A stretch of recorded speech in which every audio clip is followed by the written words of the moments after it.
intriguing, and what you're doing is very interesting. Of course, we begin with you telling us who you are and what you're doing in terms of business. Okay. So our company is primarily set to connect investors with investment opportunities between Kenya and UK and vice versa. So again, between Kenya and the UK and UK and Kenya. So this journey did not just begin, out of the blue. It has a history to it. So initially, when I came to this country around 2015, I was primarily just, it was under global expansion, the need of a company to grow, to grow its wings outside Kenya. So around 2015, we set up a subsidiary company in the UK for a real estate company I was representing in Kenya. And that is how we got now into the UK market. So during my stay in the UK, I realized that there was a huge gap, a massive gap. What my area of specialty was real estate properties. For those of you who have interacted with you, I've sold to your property at some point. I've sold thousands of properties in the UK. And that is now to the Kenyan properties in Kenya. And during my days of selling properties, because I crisscrossed this country, north, south, name it, I went to very many cities, over 40 cities. I realized that there was a huge gap. Especially when it came to other sectors, because real estate is only one of the investment opportunities. But there are many other opportunities across other sectors: agriculture, health, tech, name them. There are very many other opportunities. And in 2023, I decided, you know what, I think it's about time we started addressing all these other sectors. So what I did is just diversify. So I included all these other sectors that I had not really engaged in. So yeah, so that's how the whole idea of UK, Kenya, UK started. And so far, maybe without going to too much details, I think this is now our second major UK, Kenya, UK. So last year we were in Kenya, in Nairobi in October, with over 20 UK British companies. And we had a wonderful time for 3 days in Nairobi. Lots of things which I'll discuss later that arose out of that particular mission. So now, because of the demand, we have another mission. Kenyan businesses. We are inviting Kenyan businesses to come to the UK and, of course, partner or form collaborations with the UK companies as well as the Kenyan diaspora. Okay, thank you very much for that elaboration. In your own words, Mary, what problem is CICL trying to solve for the Kenya diaspora and for Kenya as a whole? Because you've talked about an event, but I know from 2023 to 2025, there has to be a problem that you have identified and have set out to solve. Ideally, it's you will not believe this, but it's very simple. It's just connecting all these very important players together. So we have the Kenyan diaspora, Kenyan diaspora businesses, whom you can't ignore. We have the UK businesses and we have the Kenyan businesses in Kenya. How do you get all these people together under one roof? Okay. So the thing was, yes, they want to trade with each other, but how do you hasten this? How do you, ensure that these collaborations, these partnerships, are going and the engagements start? So, like I said, during my property days is when I identified and saw that there was a need to, to have a very intentional effort to bring all these three critical people under one roof. Okay. So previously when we've interacted and we've looked at your business model, you're saying that you are diversifying from real estate, say health to education. What are some of the services that CICL are currently happening to make that diversification possible? Okay, so some of the things is especially like what we are doing right now, because what we're doing is inviting Kenyan companies across all these sectors, and we are matching them with companies in the UK, similarly within the same sectors. So matchmaking these companies is very, very key. And I might want to tell you why it is very key to matchmake, because you can imagine a company in Kenya trying to look for a counterpart in the UK. They don't know each other. They have never met each other. Probably they just, have a few correspondences through emails. It's not that easy. It has its challenges as well. And one of the reasons why this particular kind of events are very, very critical is because we do something called matchmaking. And I'll tell you why matchmaking is very, very important. If you can just allow me 2 seconds. So matchmaking, mainly it aligns complementary strengths. So if your strength in Kenya is shipping avocados, then we look for someone who will buy those avocados on this end. For example, what we're saying is we are trying to, to ensure that it is targeted partnerships, which is very important, because it removes the time wasting of you, having a conversation with someone who probably you'll never collaborate or even partner.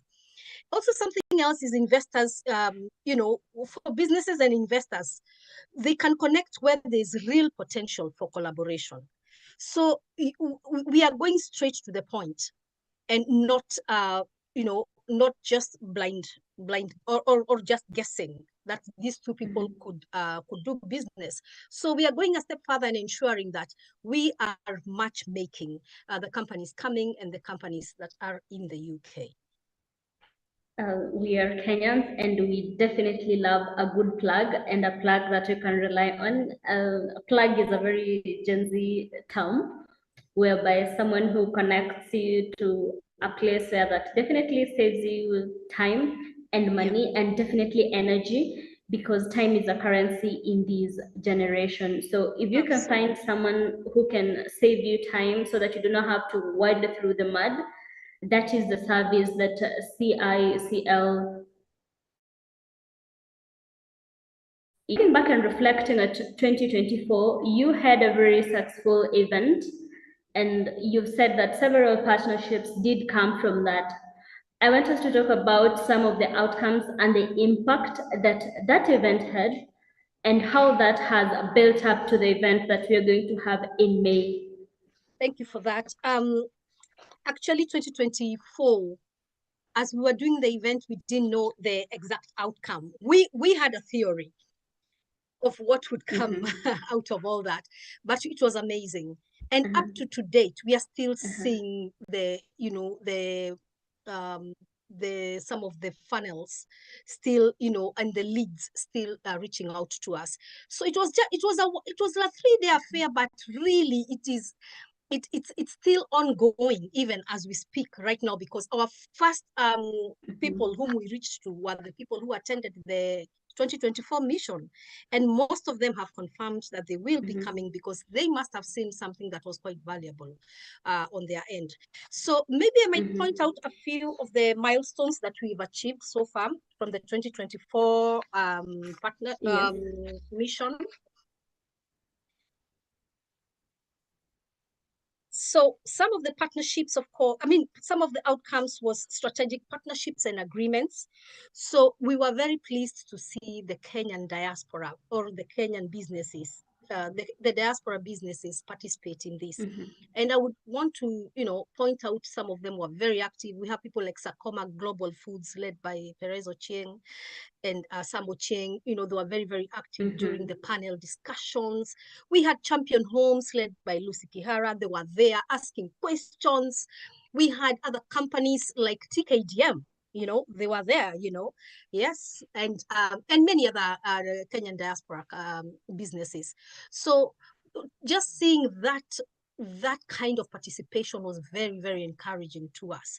So apart from the strategic partnerships, which I'm sure, I believe we had one or two major ones, we also had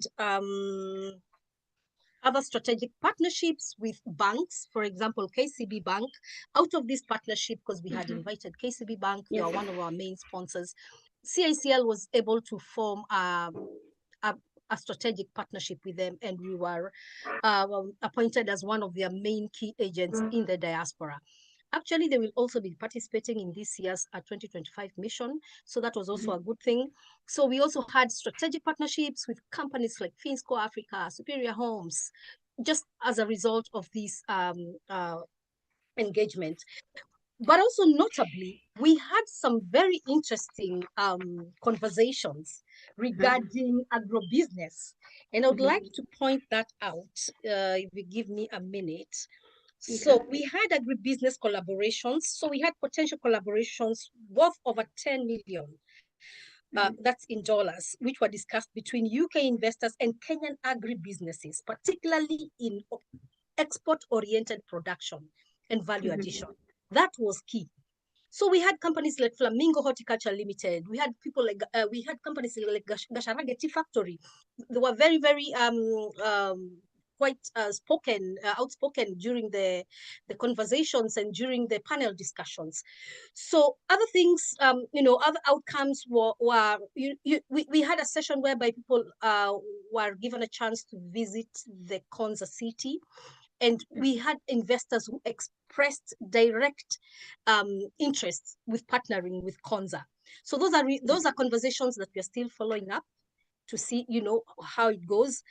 So, a lot of conversations surrounding digital transformation. Actually, they may remember very, very well the most intense discussion during the panel discussions was the technology, or the one surrounding tech. It was very intense. We had very many panelists, and for the people who are there, I'm sure they can resonate with what I'm talking about. So the main thing here was Kenyan tech startups and innovation hubs. How we can get this going in Kenya. So I will keep it brief because I'm aware that we have time constraints. We just have, I think, 40 minutes or so. But I will keep it brief, and I'll leave it at that. But before I go, regarding that particular topic, we also had a partnership with Kenya Airways. So Kenya Airways have onboarded us as one of their partners in terms of whenever we have this kind of events, we are telling everyone, hey, use our national carrier, let's promote our own carrier. So actually right now as we speak, we have a special code for anyone who is traveling. They're given a special code and they get this big discount from Kenya Airways. I'll get into those details much later. Code. Yes. Please tell us the code. I can only, it's on our website. So once you go to our website, if you click on travel, then you're going to see, it takes you straight to a certain page that is created by Kenya Airways. And that's where now you can get your promo codes and your discounts. Okay, so thank you very much for sharing that. For anyone who's planning to travel within Kenya or outside, please make sure you visit that website. There could be a discount or something that would save you money. So I have a couple of questions based on the conversations that we've had. You said that CICL signed major partnerships with KCB, Kenya Airways, and Superior Homes, among others. What does that mean in real terms for the diaspora? Because it's one thing for the papers to be signed, but are we seeing real change on the ground? Did the conversation end with the papers? That's a very good question. So follow up. So what has happened is for Kenya Airways, the engagements are ongoing. They are still participating in the upcoming trade mission, which is next month. So that means, they are still, it's very important we are able to be, to be loyal to to our national carrier. I've seen how Nigerians are very loyal to their carrier, and they rarely would deviate from that. So having, Kenya Airways in these events and seeing more of them, pushing that brand visibility out there, I believe is very, very important for the national carrier. We know it's been struggling and we know they're turning things around, but the diaspora is here. If each and every person in the diaspora was using Kenya Airways to go to Kenya, you can imagine what kind of business Kenya Airways would be. Yes. So the other thing is companies like Superior Homes. We launched them in the UK. I think we were in Kenya in October. In December, they were in the UK. Fisco Africa, currently, we have a roadshow that is being organized for them so that we launch them into the UK market. So some of these things, they take time, but surely, gradually we work towards achieving some of these goals that we had set out to achieve. Okay. You've also mentioned something about preliminary deals that are worth millions. I want you to assure Kenyans and even investors that this actually does translate to real change on the ground in Kenya. Because for you to bring these Kenyan businesses and tell them that there is opportunity for you in the UK, they need to see that whatever happened in 2024 and the millions that were pumped into these businesses are actually translating into something. How are you quantifying that? Right. For example, right now we are dealing with a company that, and we didn't know them before the trade mission. We got to know them through the trade mission. So this company, what they do is they import laptops and in huge quantities because they supply government, educational institutions, and other retailers. And, for the longest time, they've wanted to come to the UK market, but they didn't know exactly, where to, what I normally see is where to start. Okay. The person to trust on that other end. There is always that push and pull. And sometimes that's where we lose the business.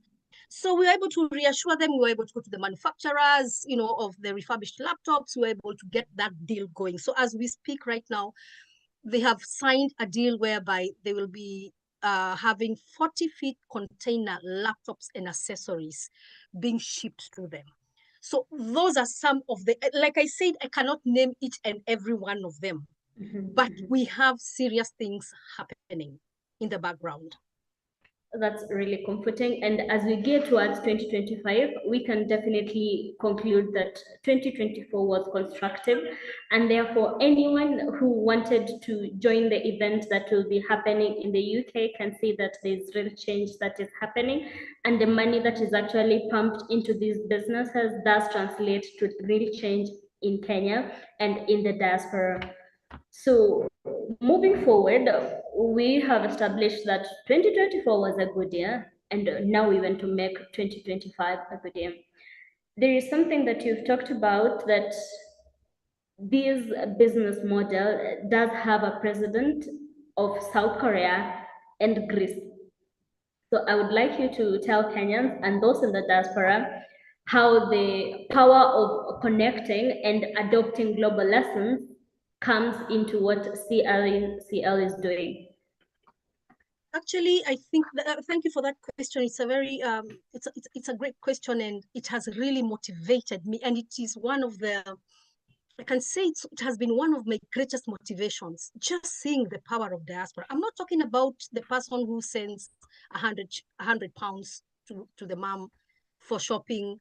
I'm not underrating that, but I'm not talking about that person. I'm talking about the diaspora businesses. That is a powerhouse right there. And I'm going to tell you this. There's a case study that was done in South Korea about a diaspora in, how the diaspora played a huge role in the economic revival of South Korea. For most of you, if you remember, South Korea was a very poor country in the 1950s. Maybe some of you could remember the history. And most of its land was called agrarian land or just farmland. So they did not have all this industrial technology that they have now. But what happened? Something must have happened for them decades later to revolutionize and become what South Korea is today. So the role of the diaspora in South Korea, how do they contribute? And I would want anyone listening to me today to think about it, to take a minute and think about it. What is this that they did? There was nothing, spectacular. It's just, it was just the skills and knowledge transfer. That was one of the things that they did. So the South Korean expatriates, especially those ones who are in US, Europe, and Japan, they returned home and collaborated with their counterparts, and they introduced a lot of skill and knowledge. And that is what I was saying to someone else the other day, that the Kenyan diaspora who are here, they've been exposed to a lot of skill and knowledge. Our people in Kenya who are coming in, they have a chance of learning some of these things and going back with the knowledge and skill, and and teaching the other people who are in Kenya. So another thing that they did was they helped channel foreign direct investment, FDI, into South Korea. How was that? The diaspora owned businesses. They invested back home. And this is what I'm talking about, that the diaspora businesses it's a soft powerhouse. So their contributions enhance the industrial growth and entrepreneurship spirit in South Korea.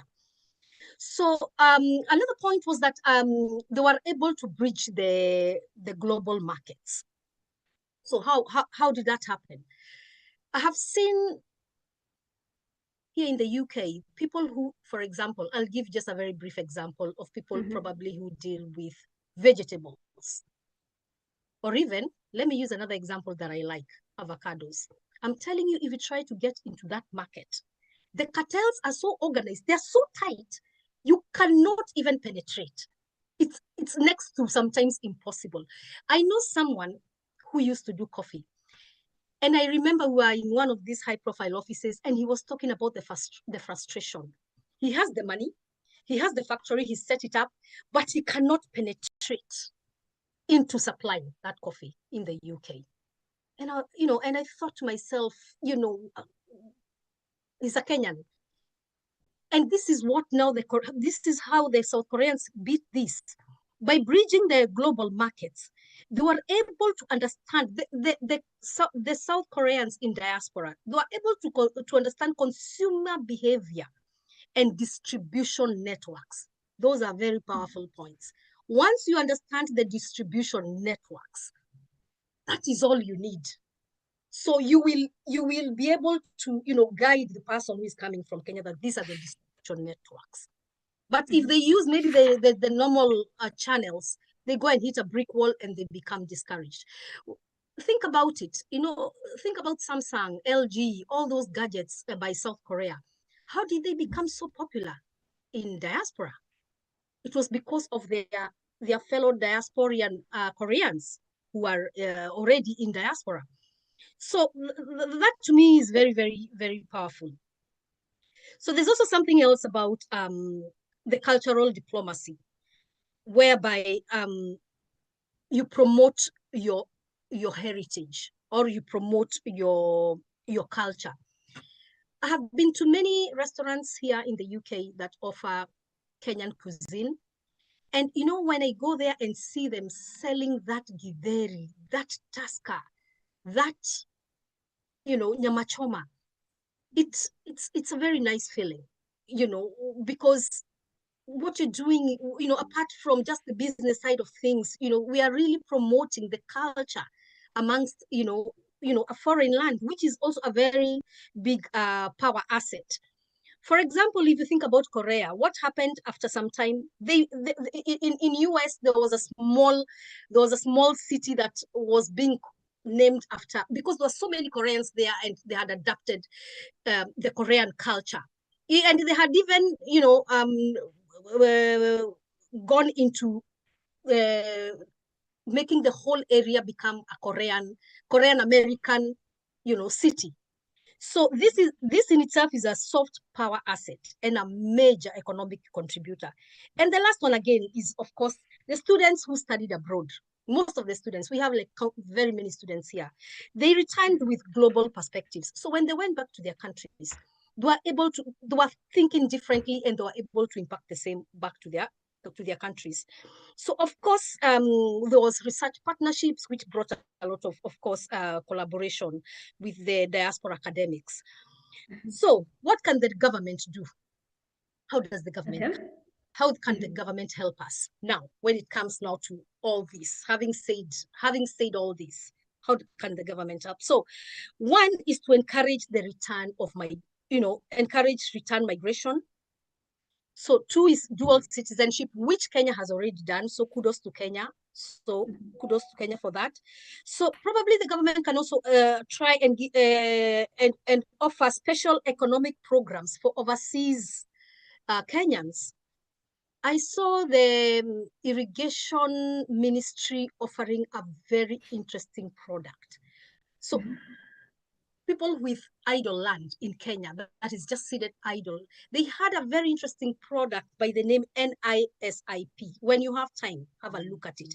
It was interesting the fact that if you have idle land lying in Kenya, they can come in with their machinery and make the land productive, and the land remains yours, but you're earning from that land. And these are the kind of things I think a diaspora need.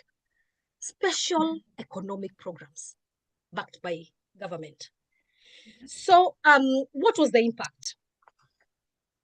So the impact, of course, was very instrumental in transforming South Korea into a high-income nation with world-class industries. So you can see that you cannot underrate the the diaspora businesses. They are a soft powerhouse in themselves, or a big powerhouse, whichever way you look at it. So if we emulate this, there is nothing different. If you look at what we are doing, it's part of this kind of events that bring these kind of initiatives. So we feel that if we are able to empower the diaspora businesses by attending such such powerful events, we will also follow that direction, hopefully, of South Korea. Okay, that's really nice. And I'm imagining that there is literally no point of inventing the wheel if there is an easier way that is already created and easy to work with, which is what your company is doing. You're taking a script that is already functioning and making it work for the Kenyan market. Correct. Absolutely. Because it's been done before. Actually, it's also been done in Greece. Look at the case study. Yeah, if you do the case study of Greece, it's the same thing. So the Kenyan diaspora can really, change things back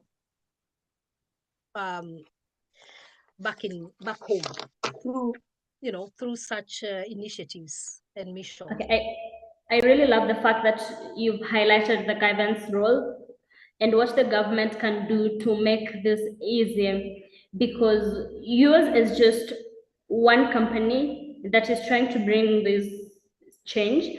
But should the government step in, it could have the machinery and better resources to make this work.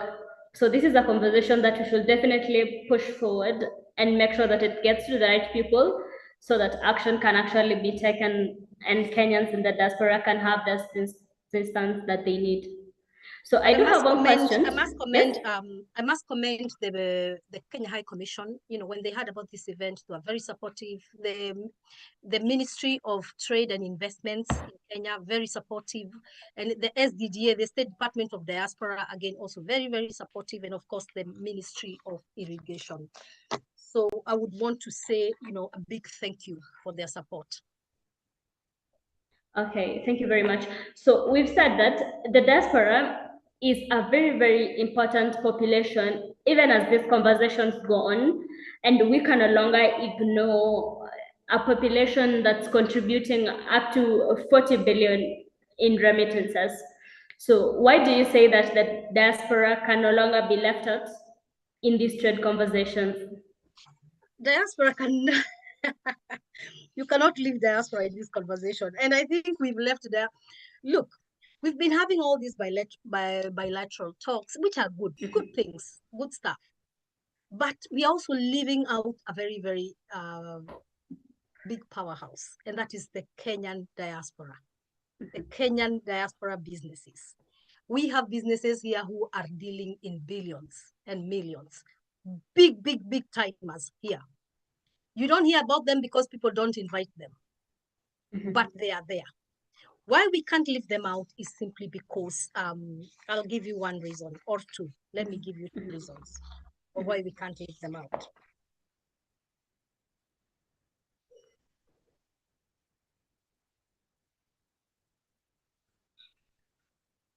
I apologize, it's taking a bit long.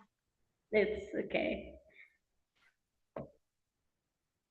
So thank you, dear viewers. As Mary Njonjo is preparing her points on sharing, the conversation has been about what the diaspora is doing and why this is a very important conversation.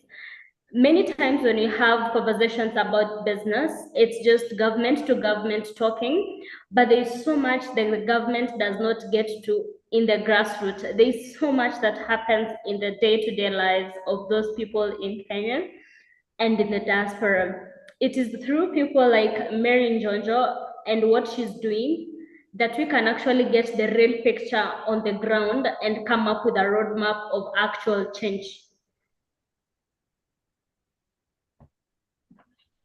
Yeah. So Maureen, so the thing here is I was looking for this word. That's why I was, I was taking a bit of time.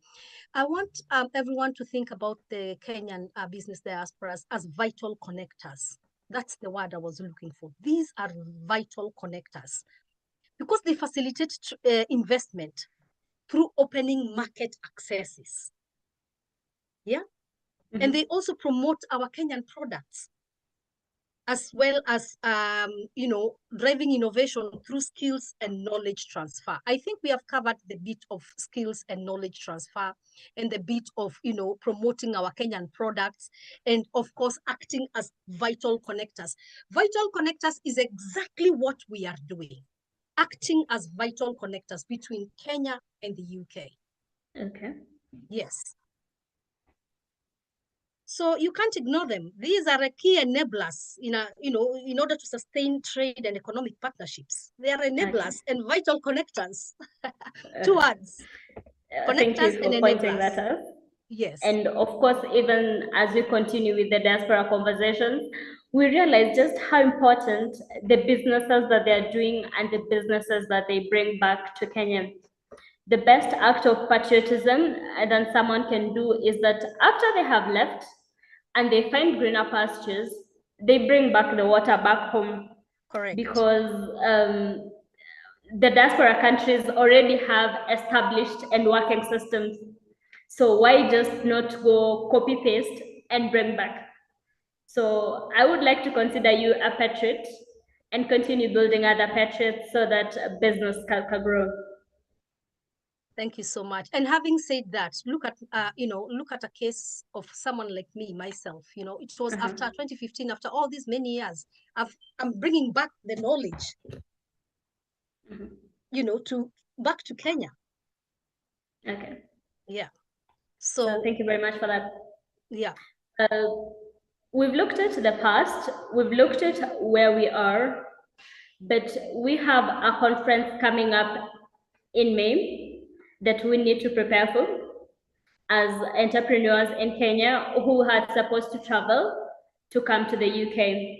So I would like us to just do a deep dive and tell people in Kenya and in the UK and every other part of the globe what it is that they're expecting in the 2025 conference.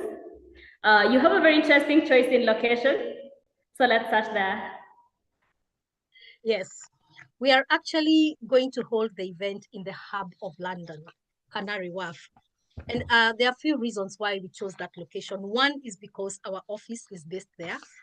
So it's going to be very easy for us and convenient for us to coordinate and of course follow up some of these engagements. But apart from that, let me talk a little bit about Canary Wharf for people who probably have never been there.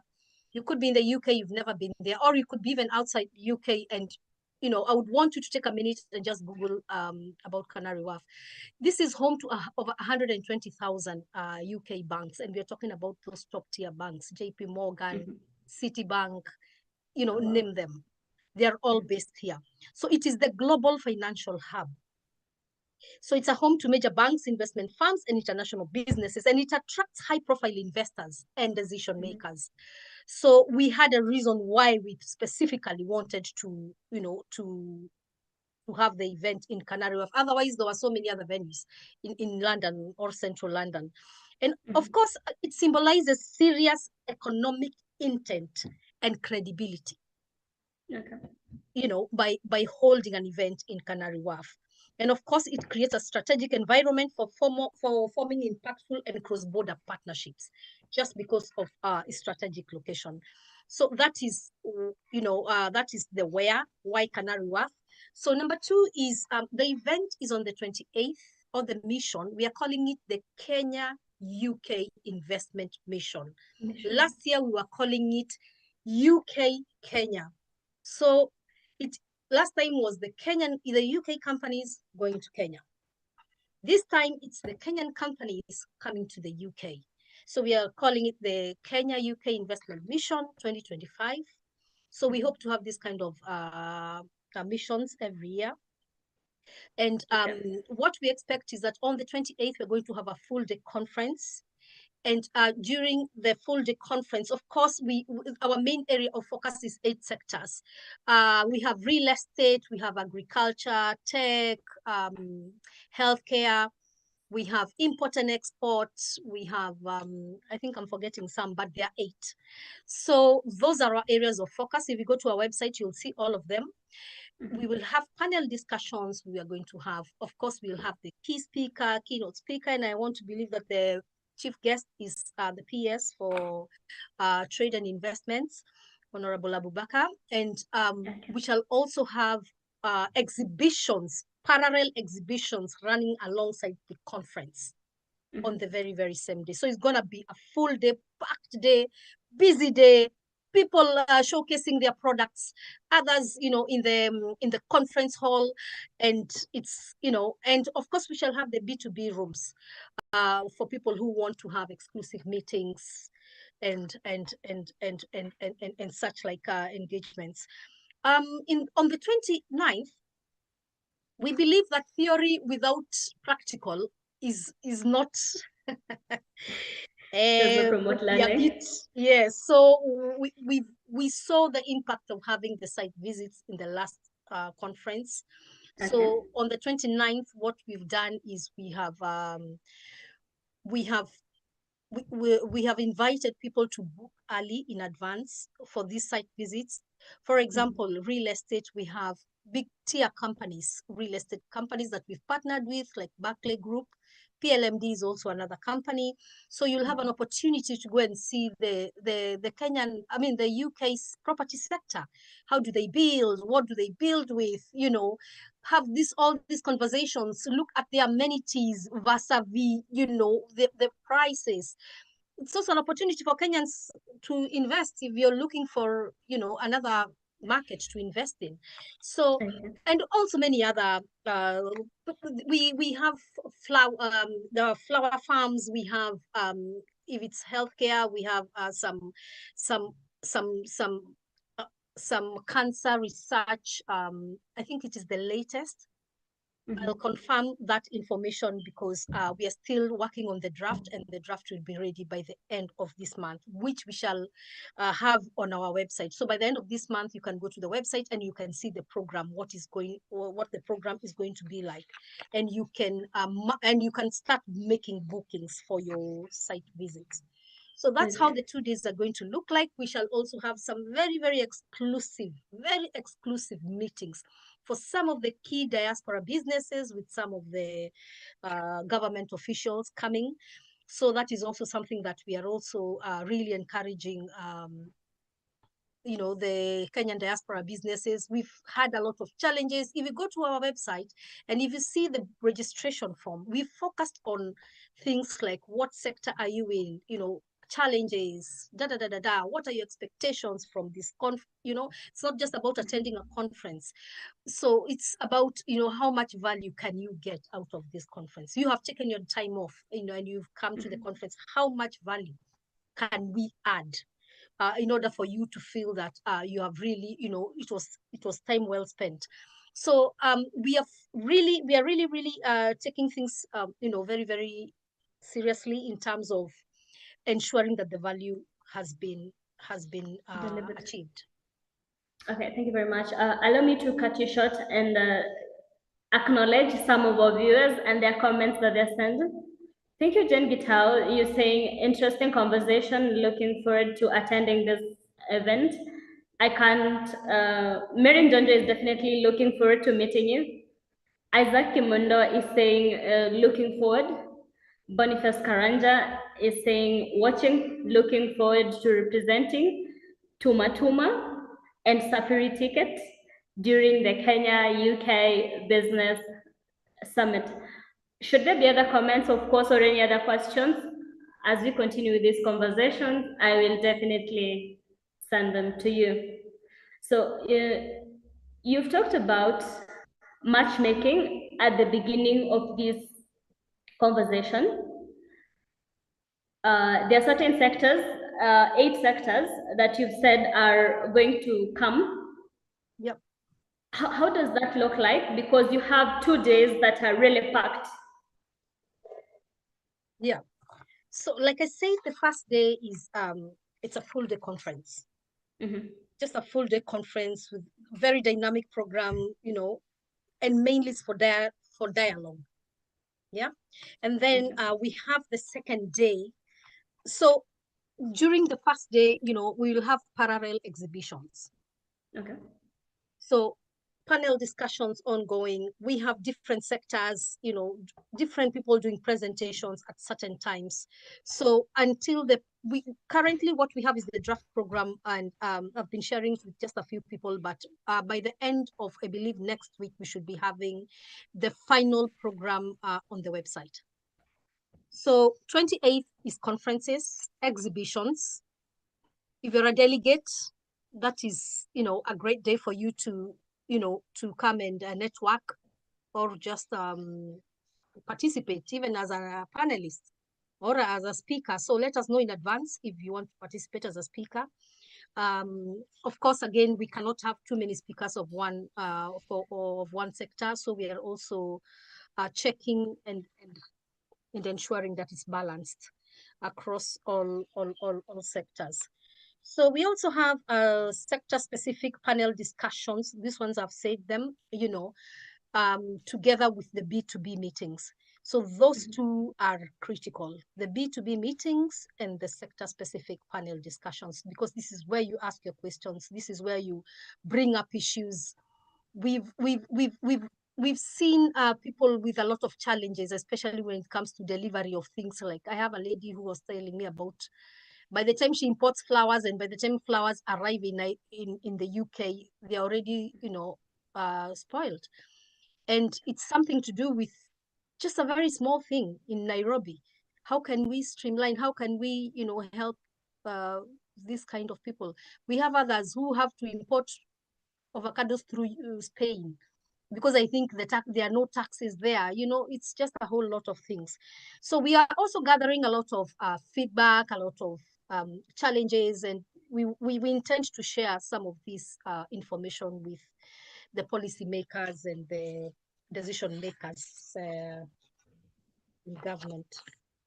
Okay, this is really nice, because I think from the 2 days, the attendees and everyone who will make a point of attending the event, the conference, together with signed bills, will walk away with more than just business cards, and there is real impact that is being promised.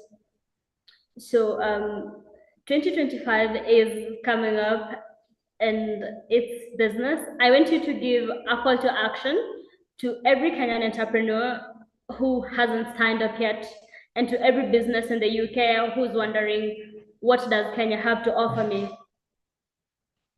Right.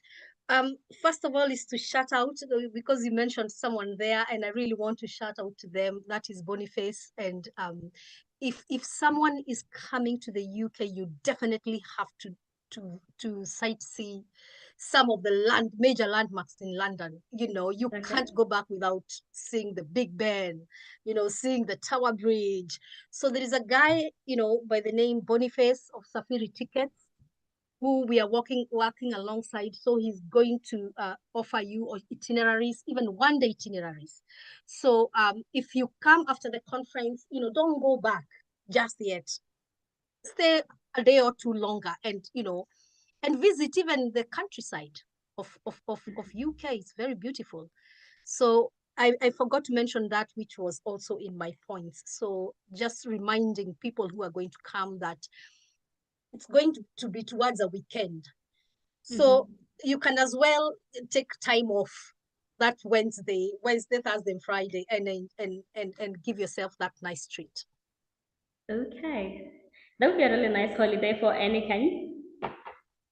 Absolutely. Okay, we definitely look forward to that. I have a question, however, still on the business side. If someone does not know where to begin, or maybe how to start to get to you, to get to a plug, and get to an investment, how does that journey look like? Okay, so it's very, very simple. The first stop right now is you type cicl-uk.co.uk. That is the first step. It's that simple. cicl-uk.co.uk.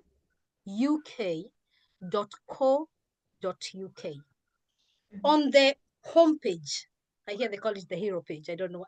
On the homepage, on the homepage, you will see the investment mission. So you click either on learn more to get more details, or you go straight to registration. So you can do everything through the website. I don't need to send you a link. I don't need to do nothing. All you need to do is just type cicl-uk.co.uk,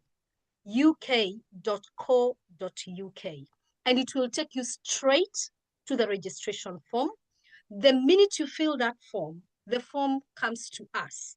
Once it comes to us, we are able to pick that data, and we are able to start now conversing with you, finding out what sector are you in, matching you and finding out a bit more information. After that, if everything checks out, everything is okay. And I must also point out that we are looking for only genuine Kenyan businesses. So you must be trading, and you must be a genuine trader. Because what we are looking for, like I said earlier, is we want people who will bring value to this whole mission. So once we get your information and everything checks out, then you're issued a ticket and you're issued an invitation letter. So this is in the case of an international attendee. You are sent an invitation letter. So you're expected to go to the embassy at least latest by around the 10th of April. Reason being, with the embassies, sometimes it's important to give them a bit of time. But having said that, we have two types of visas that are, for the UK. So we have a priority visa, which takes 5 days, and we also have another standard visa that takes about 14 days. My take is don't wait until, especially if it's around the 15th and you're doing the standard visa, you might be disappointed. So anything from the 15th, you might be thinking about doing a priority visa. So again, if you want to reach us, you can reach us on our website channels. Again, CICL UK. Type on the CICL UK, you can get us through all our social media links, Facebook, Twitter, Instagram. What else is there? Yeah, Facebook, Instagram, and Twitter. And of course, I think TikTok, yes, and TikTok. Okay, so that's really nice. Yes. Or you can even send us an email or send me a text. I can give out my number if it's helpful. That's okay. You can just read it out. Okay. And then whoever would like to DM you can definitely get to you. Yes. So my number is +44 75 68 75 22228. I'm going to repeat that. +44 75 68 75 22228. Okay. Thank you very much for sharing that. For those people who really struggle with social media and prefer personal contact, Mary Njonjo has shared her phone number, and it will be running in the show notes of this show on Facebook Live and YouTube. Thank you very much, Brian Rotich. You're saying good insights here. Thank you, Rada Correa. She's saying good stuff. Mary Njonjo sounds like an intelligent woman. I believe that's a compliment to you, Mary Njonjo. Thank you very much. Appreciate. Thank you so much. Thank you to everyone who's finding time to watch this. And we've concluded the business aspect of this show. And we definitely have some questions for Mary Njonjo. She's a woman and a powerhouse in business. And as a fellow woman, I cannot conclude this show without asking the role that women are played in diaspora-led economic diplomacy.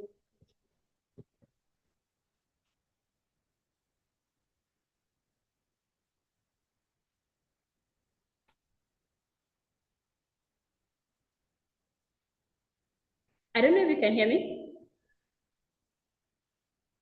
Oh no, I lost you a little bit. Is that me? Oh, sorry, I lost you. So I was saying the role that you're playing as a woman, yes, and what other women are playing in terms of diaspora-led economic diplomacy, because what you're doing is diaspora economic diplomacy. Yes, I think I don't know how to answer that question, but I think the role that the only thing we're doing is just filling a gap. That's that's all we're doing. We're just filling a gap that is very, very, you know, it's big. You can see it, it's very visible, you know, so we are only filling a gap and hopefully, you know, giving a solution to both these countries and hoping to, you know, give some impact to our economy in one way or another, no matter how little it is. Okay. But a change in the right direction is worth the cost. Okay, so Rich Langat is saying that Mary Njonjo is a trailblazer in the and is innovating a wonderful opportunity for Kenyan businesses to benchmark with the UK counterparts. Well done to her and her team. Murerwa K is saying interesting conversation, good question on funding and investors. So we do look forward to having some of these comments and some of these questions, even as we continue. So, Mary Njonjo. Yes. Even as you gear for this event, I believe it's just a second one of many that are yet to come. How does success look like, and how will you measure impact over time? For me, success looks like having these partnerships going. Okay. To me, if you will come and find market, if you sell avocados, I keep using this example of avocados. If you sell avocados and we are able to connect you with the market, for me, that is success. If you're looking to source for goods, maybe from the UK, you've never known how you can do this, and we are able to, you know, to come in between and help you or assist you do these things. To me, that is success. If we are able to get our Kenyan diaspora businesses to partner with our fellow Kenyan companies coming into the UK and exchange knowledge between one another, to me, that is success. To me, that is what success looks like. Success is not quantitative. You don't have to equate it always as money. Sometimes success can be just transfer of knowledge and skills. So for me, I think I'll be a very happy person to see that those engagements between Kenya, UK, and I'm talking about the Kenyan diaspora. Because like we said initially from the word go is that they might have been left out a little, behind. But if the Kenyan diaspora, we've agreed that it's a soft powerhouse. If the Kenyan diaspora can partner with the companies coming from Kenya, I have seen that it will create a massive change in the way we also do business and the way we perceive to do business either in the UK or in Kenya. Okay, thank you very much. There's someone by the name Diponjiru who's saying, great conversation and eye-open. Thank you, Mary Njonjo. It means that whatever we're talking about today does have impact, because entrepreneurship is the core of everything that people do when they leave Kenya. If you're not a student, you're probably employed, and if you're not employed, you're an entrepreneur. And even if you're employed, at some point you would definitely want to be an entrepreneur. I would believe that CICL is a good place to start for any entrepreneur who's looking for a way out.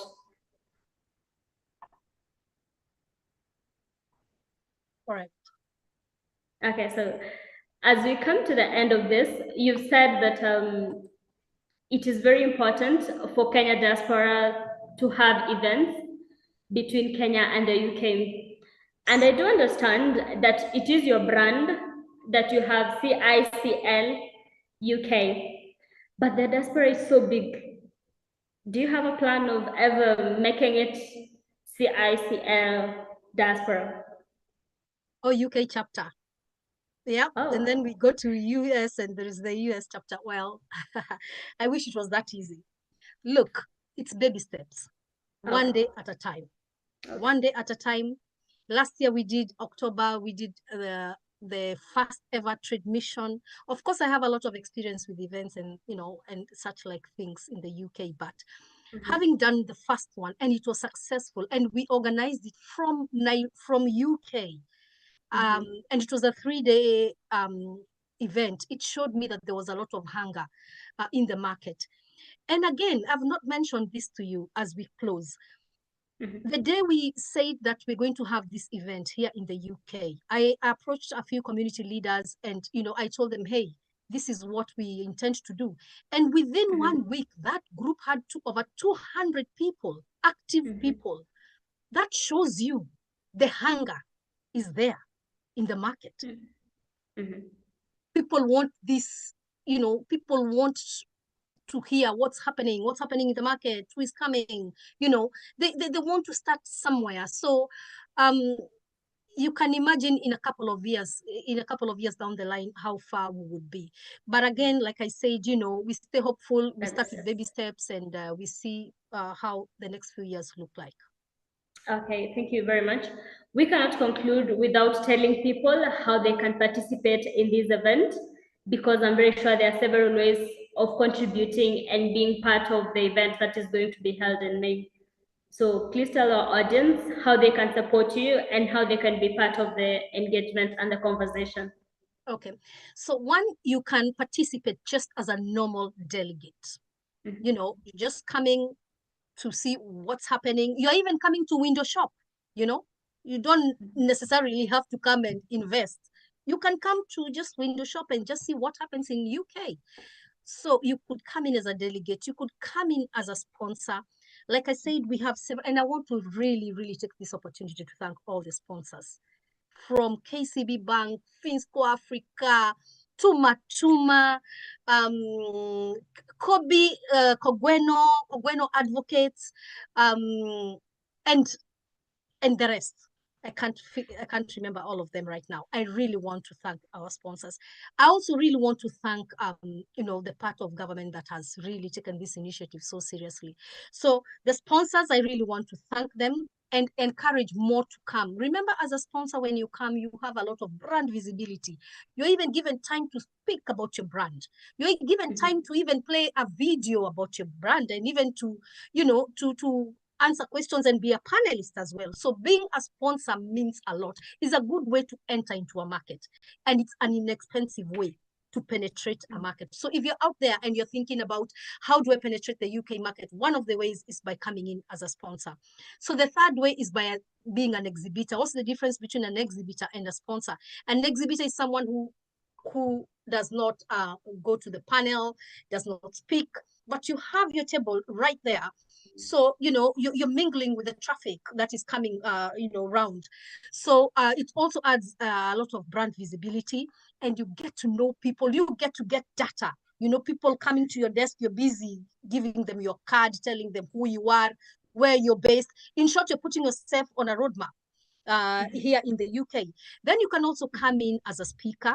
There are people who, you know, love speaking during such events.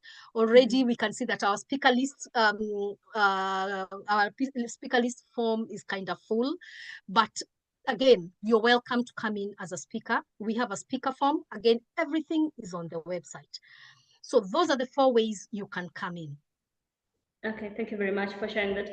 Is there a particular cohort of people that you would like to express gratitude for the support that they have accorded you from the beginning, and even as you gear up your efforts towards the event?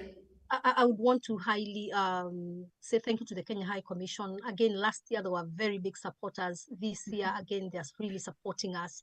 So a very, very big shout out and thank you to them. And to my fellow diaspora businesses, I will always say thank you to you. Whatever you're doing in that WhatsApp group, I'm super excited. And I also want to say a big thank you to all the participants of 2024. You know, when we spread word out there that we are holding another mission, I remember within minutes we had bookings from the people who participated in 2024. I want to say a big, big thank you to them. Okay. For believing in us and believing in the cause. They do believe, and I believe that 2025 is going to be a very interesting event with even more eye-opening conversations.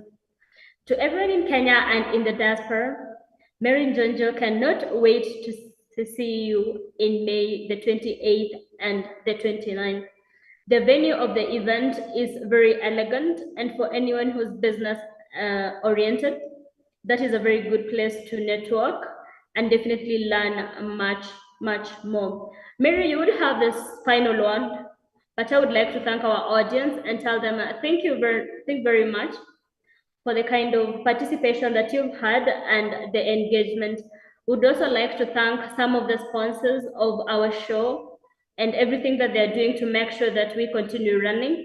Thank you to Santa Marie, Pay Angel, Tunic, Imarisha Saka, and to everyone who would like to partner with us moving forward. Thank you very much, Mary Njonjo. I would like to give you the opportunity to have the final word. Say goodbye to our viewers and tell them that you are looking forward to seeing them in May. So, my dear viewers, if you have never been to the UK, you need to make this trip.